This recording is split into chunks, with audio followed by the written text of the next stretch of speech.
This is the story of a buck that I called the Big Nine. That was awesome. So awesome.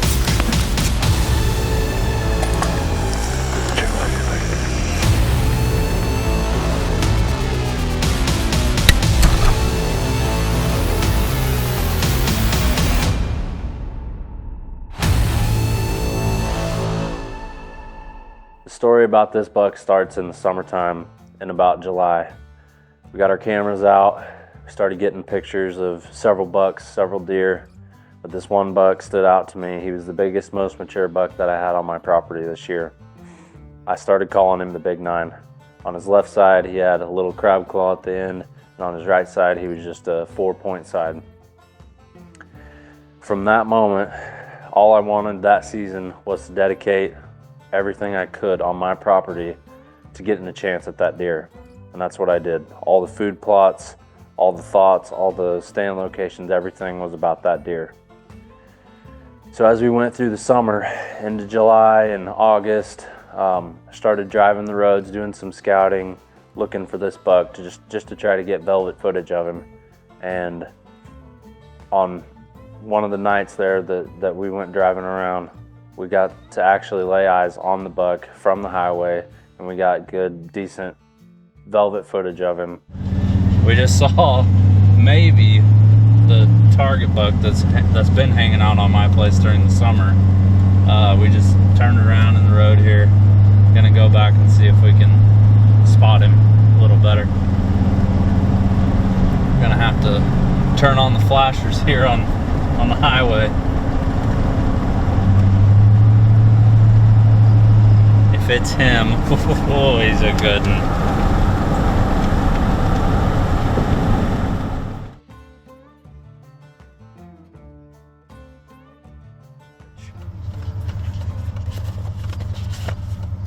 Alright, we're gonna leave him be. Gotta put her in drive first. So as we get closer to season opener, we get our food plots planted, multiple locations, multiple properties, and we kind of hit a drought there and the food plots don't do well, so we get them replanted probably the first week of September. So as we get into the opener, I'm hunting this buck at my place, but we have multiple other places where we're hunting deer, and it's just a struggle, been a struggle for us all season up to this point. Not very many shooters showing up on other properties. Basically just this one deer that I called Big Nine. I spend pretty much the whole first half of the season with little to no sightings of anything mature. I get the Big Nine on trail cameras, every once in a while, showing up randomly, coming into the food plots after dark. Just cannot get a beat on him, and this is all I'm thinking about, is just trying to put the pieces of the puzzle together. And I just couldn't do it yet. He just wasn't showing up. My philosophy is, at least on my place, I've got 40 acres here, I try to stay out until the time's right, till the conditions are good, till the deer start showing up more frequently. Well, it never happened. So we're just being patient, and that brings me to October 13th. This was the first night that I actually saw him from the stand. So the Big Nine, he comes out of the timber on the 13th, comes into the food plot. The food plot is nothing but radishes, and they're looking awesome since we replanted them in September. He comes in, he feeds around for a little bit. He's about 45 yards away, quartering right to me, never gives me a good shot. The wind is absolutely howling that night. Every time a branch moves, this or that noise, whatever, he is so on edge that he just can't take it anymore, and he eventually walks out of the field. So here I went from the highest of highs, seeing my target buck, thinking I was going to get a shot at him. He was the only deer in the food plot. There was tons of daylight left, and like the big bucks do, he walks out. So it's a little bit disappointed, but I thought for sure he was going to stick around and continue to use the food plots. I go the whole next month all the way into November, seeing a bunch of young bucks that I passed all year long. Really nice deer, but I just had the one deer on my mind. So all those deer got to pass. We saw all kinds of good activity, scrapes and all kinds of things from these younger bucks, really acting right and putting on a show, but we were still just waiting for that one buck. And in the rut, in rifle season, I had my second encounter with the big 9. This one I did not get on film because I was sitting in the back field, the back food plot in the tower blind. It was like opening weekend of rifle season, so somewhere in the time frame of November 12th to the 14th. And it had been a decent morning, seen several deer moving, some young bucks cruising, and I thought this was a perfect time to get out the horns, hit them together a little bit, maybe do a calling sequence, grunting and whatnot, and that's what I did. And right after I touched the horns together, a doe comes busting out of the timber to my right, and right behind her is the big 9. They are running full speed. I had the rifle in hand, but I couldn't even get the window open or the rifle out of the window of the blind fast enough to even get a shot, even if I could stop him. So I knew he was alive at this point. I was happy that he was, but still no shot and no encounter even on my property in the food plot. So as we make it through rifle season here in Missouri, I was worried that the big 9 was going to get shot by a neighboring landowner or just anybody on the road or whatever. Hadn't seen him since the encounter where he was running behind the doe. Starting to get worried at this point, and honestly, I didn't think I was going to see him while I was out in the woods until the late season. I was getting trail cam pictures of him during this time, in that like middle of the rut to post rut time. He just never was coming into the food plot in daylight or moving on my property at all in daylight. So I just stayed out of there and was just waiting and hoping that at some point he would daylight. And he did start to daylight there about the end of November, but he was so random whenever he would do it that I could never, it was just going to be luck if I was in the right spot at the right time. So on November 19th, the buck, I get a picture of the buck, and I'm thinking that I'm going to get a shot at him soon because he was in one of my food plots right on the edge of daylight. Well, November 19th was going to be the last time I got his picture until the middle of December. The buck vanishes. Not a picture, not a sighting, nothing. From November 19th to like December 15th, nothing. No neighbors seeing him, no nothing. So I thought that maybe he was dead.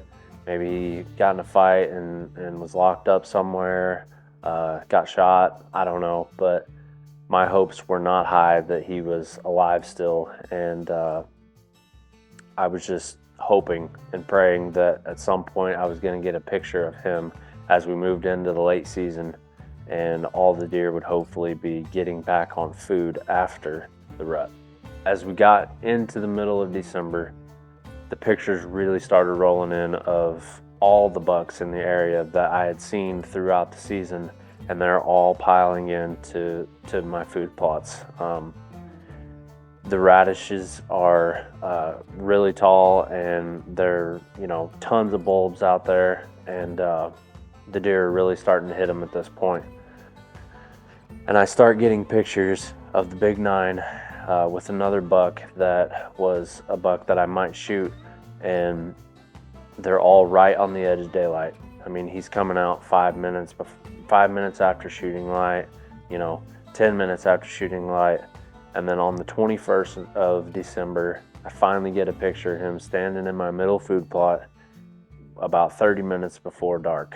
So I know that now is almost the time to strike and try to get out there on a good wind day and a good day where the deer should be moving. So after all that's happened this season, all the bad luck, all the work we put in, all the thoughts and time spent thinking about these deer, that leads us up to December 23rd. It's December 23rd. It's been a little while since we've been out hunting. Things have really changed since the last time you saw us. We're in winter right now, even though today it's 60 degrees. But the deer, things have gotten colder. And the deer have really started to hit our radish fields. So, had a lot of deer in the food plots the last few days, probably the last week. We've had every buck that I've seen all season long has been in our food plots, either in daylight or really close to daylight. So the weather's not exactly perfect for getting deer to move in daylight, but we haven't hunted much and the pressure's pretty low right now on my property, so who knows, we might get lucky and get one of these bucks to come in during daylight and get a shot at them. But today Ethan and I are both hunting on my property. He's in the middle food plot. I'm back here in the back food plot in the tower blind, and we've got at least 2 bucks that we're after. So one of them is that big 9-pointer. He vanished on the 19th of November, and I didn't get his picture again until about a week and a half ago. So he made it through the rut, through rifle season. If I get a shot at him, I'm not going to be able to pass him up, but if I don't get a shot at him, then hopefully we'll see him next year. But another buck is an older buck that is kind of crazy looking. He's got one side, all of his tines are basically nubbed off at the main beam, and he's an old mature deer, so if we get a shot at him or see him, we'll probably take that shot too. So wish us luck. It's December 23rd and we're out here, so hopefully we'll be able to put we'll be able to put a tag on our first buck this season. So we'll see what happens. So I'm sitting in the tower blind. It's getting late. I haven't really seen a ton of deer. I got a doe in front of me and a small buck, and I'm just looking at these deer just munching on these radishes, and I'm hoping that something else is coming. Well, another small buck comes out, and I'm watching him, and then I catch movement out of the corner of my eye just on the tree line, and I see a rack step out. And it doesn't take me long at all to see that left side with that little crab claw on the end, and I immediately know it's the big 9. I just immediately go for my bow. I get my bow picked up, and the first thing I notice is how hard my chest is pounding. Like, I've shot, a lot of deer, been in all kinds of crazy hunting situations, but it's been a long time since I've felt my chest pounding that hard. And that is what I was feeling. I just tried to breathe, tell myself calm down.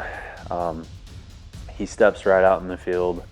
The other shooter buck that we had been seeing, steps out with him, a couple more deer. The field is like filling up at this point, and it's getting dark. The big 9 is standing in the food plot. He's eating radishes, and I'm maneuvering for a shot. I've got the camera on him. He's in bow range. I've ranged him multiple times. I'm trying to roll the sight on my bow to the exact yardage, and I draw back.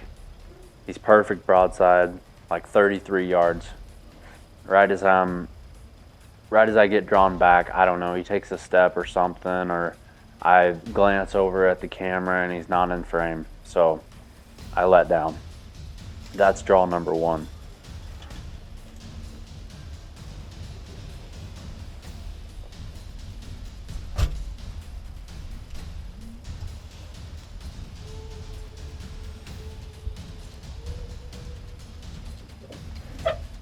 He gives me he kind of mills around there for a second. He turns to the right, and at this point, the way I'm setting in the blind, I have to turn in my chair and roll it. It's a rolly chair in there. I have to roll straight back and pick the camera up, set it back down, and get on him again. So I range him again and get my pin dialed to the exact yardage. I'm having a hard time seeing my sight tape, so I don't know if I'm on the right spot or not. I get drawn again. This time he's at like 25 yards. Perfect shot. He's like slightly quartered away. And then sure enough, again, I don't have him in the camera. So I tried to, or I thought about trying to move the camera with my elbow, and I know that's not a good idea while you're at full draw, so I didn't do that. And I let the bow down again. So this is the second time I've drawn on him. And now, instead of coming even closer where all the deer are slightly to my left and in front of me, he starts walking away. And I'm thinking, here we go again. He's gonna literally just walk right out of the field, and I'm not even gonna get to fire an arrow at him.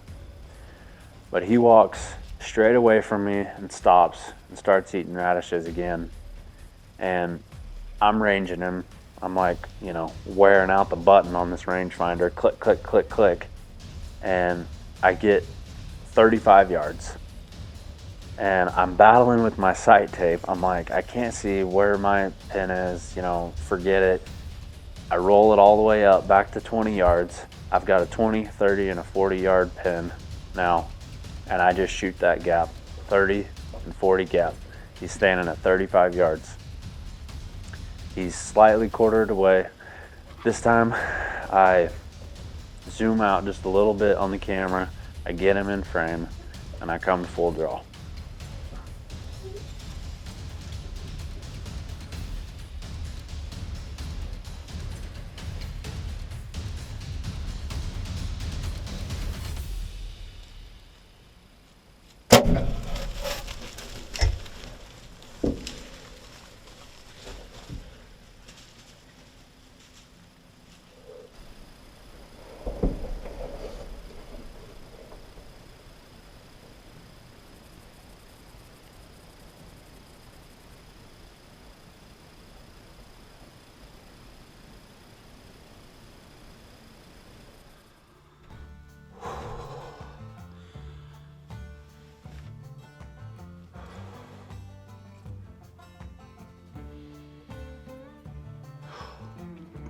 I just shot the big 9. Oh, I just shot the big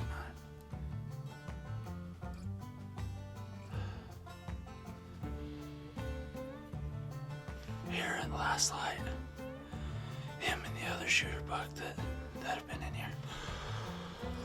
I just gotta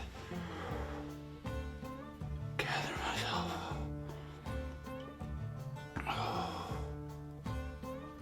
He was 35 yards. That was the third time I come to full draw on him. It was getting dark. The up and down looked good, but it didn't look like my arrow got very much penetration. And I haven't heard him crash. Oh, shoot. Oh my gosh. I shot him with that 2-blade Schwacker.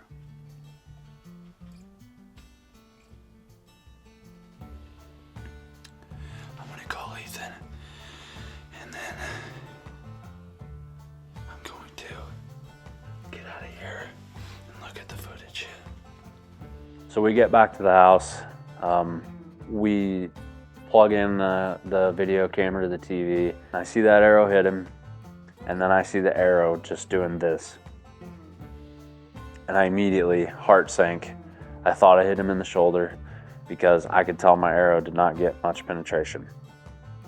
We watch the clip many times. I send videos to people I know.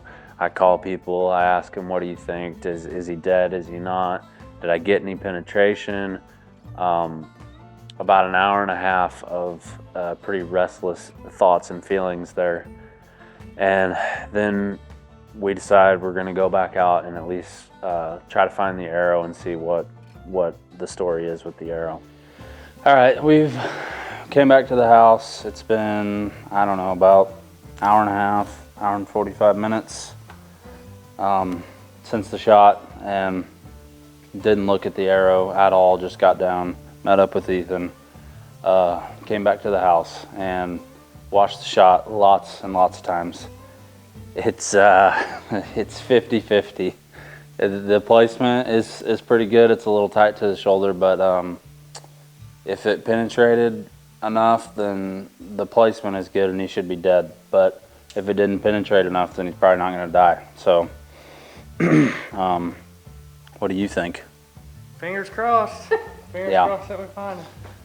Yeah, that's hoping. So we're going to try to find the arrow, and hopefully we'll have a blood trail and it'll end happy. We'll see. Oh, there it is. Yeah.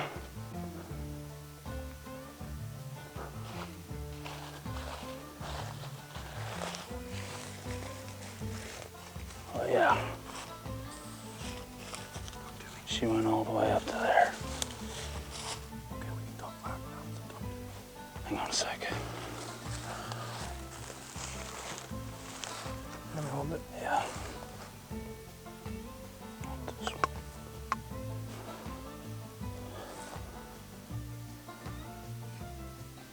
Well, that's close. I don't know if it'll be enough penetration.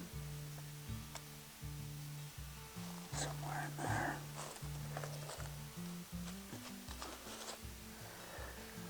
Alright, so here's the arrow, and the deer's front leg was forward when I shot him. He was 35 yards away, and now we can see penetration. So we're gonna see if there's any blood, and we'll go from there. We start trailing the deer, and there's a blood trail pretty quick. After the arrow where it was laying, there's a blood trail starting pretty quick, and we start following the blood, and it's not much. It's like a speck here and there. We're really having to look hard. Here's some. There's some. And we get about 50, 60 yards or so, and I'm really thinking about turning around, you know, not continuing, because I know what'll happen if you bump a deer. It just makes it 10 times harder to find them. So with where I hit the deer and what penetration I felt like we got, I knew he would probably be dead. But how far would he go? I don't know. Was the blood trail going to be enough to actually follow him that far? I don't know. So we're about 60 yards into this blood trail, and I'm pretty worried. Like, I'm thinking about turning around, and we take a few more steps, and all of a sudden the blood just absolutely starts pouring out of the deer. It's like everything you dream of, just a walking red carpet of blood.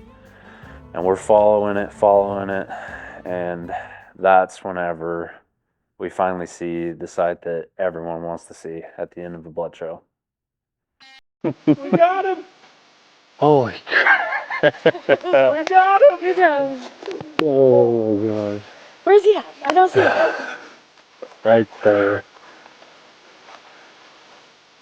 Yes. Oh, what a toad.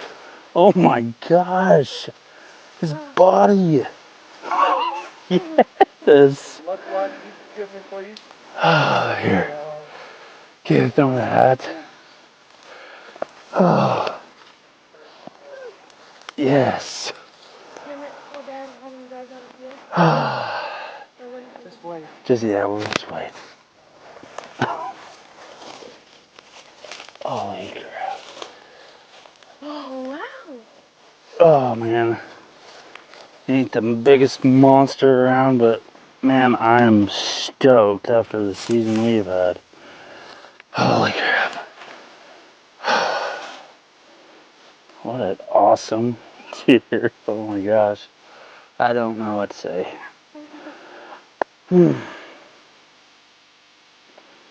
I didn't think we were going to find him, honestly. I was. I really did not. I mean, I thought there was a chance when we came out here, but then the blood trail was not good at all. Man. I mean, the body on this sucker, holy crap. I don't even know. This has been a terrible season. Oh, man.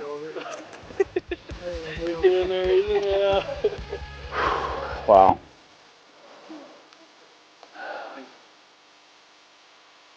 Oh, man. I am just freaking stoked with this, honestly. We put a lot of time, a lot of effort in, hunt as much as we possibly could. I hunted all of October hard, most of November till rifle season.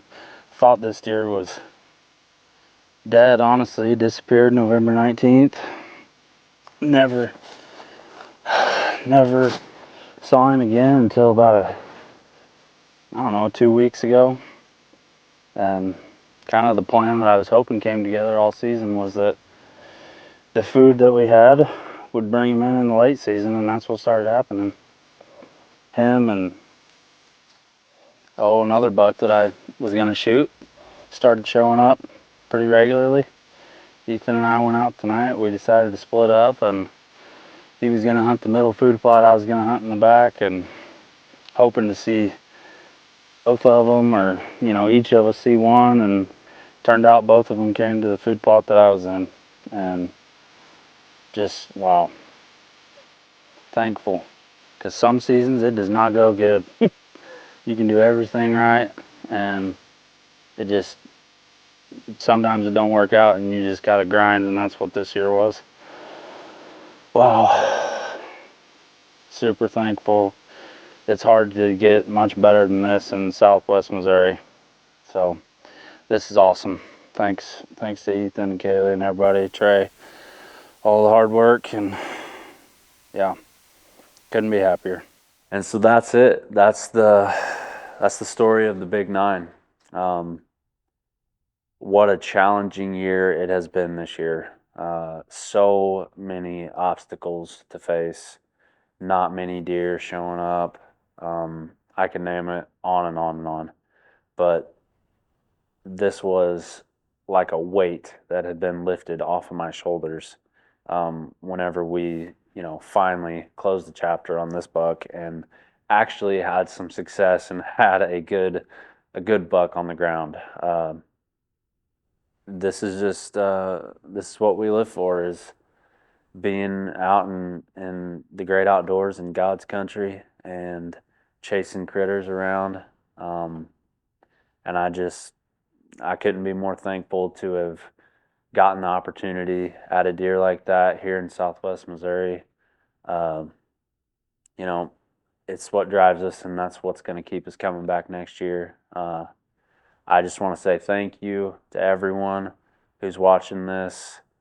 Please like and subscribe. Tell your friends about our page. Go follow us on all the social media stuff. We got a lot of things coming down the pipe in the future, and thanks a lot for watching.